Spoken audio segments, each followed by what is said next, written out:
Hello friends, অনুরাগা সোয়া এপিসোডে সবাইকে স্বাগত। সুদীপা ও পরমা যমজ বোন আড়াল থেকে সব কথা শুনে ফেলল আদিত্য। হ্যাঁ বন্ধুরা, অনুরাগা ছোঁয়া ধারাবাহিকে আগামী পর্বগুলোতে আপনারা এমনটাই দেখতে চলেছেন।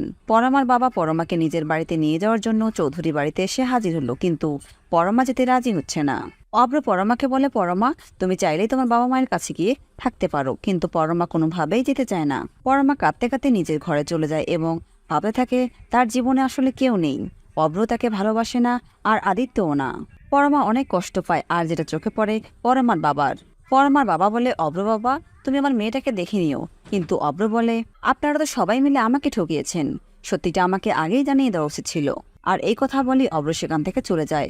পরমার বাবা অর্থাৎ অপর্ণবাবু মুখটা কালো করে দাঁড়িয়ে থাকে। অতন্যবাবুর স্ত্রীও পরমার কাছে চলে যায়। পরমার বাবা যখন একলা দাঁড়িয়ে থাকে তখন সুদীপার পিসি পরমার বাবার কাছে চলে আসে। এসে বলে যে আপনার উচিত ছিল আপনার মেয়েকে সাবধান করে দেয়া। আপনার মেয়ে এখনো ভুল করে যাচ্ছে।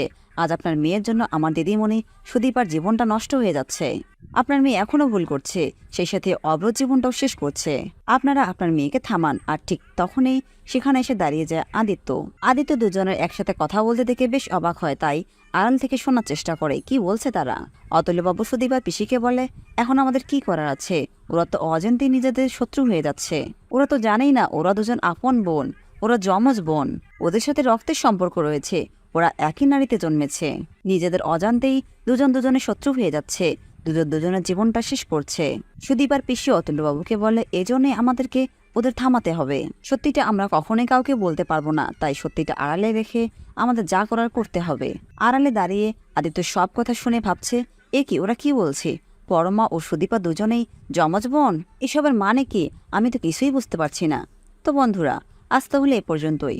পরবর্তী ভিডিওগুলো পেতে আমাদের টলি স্টোরি টাইম চ্যানেলের পাশে থাকুন, আর আপনাদের সুন্দর মতামত আমাদের কমেন্ট বক্সে কমেন্ট করে জানাবেন।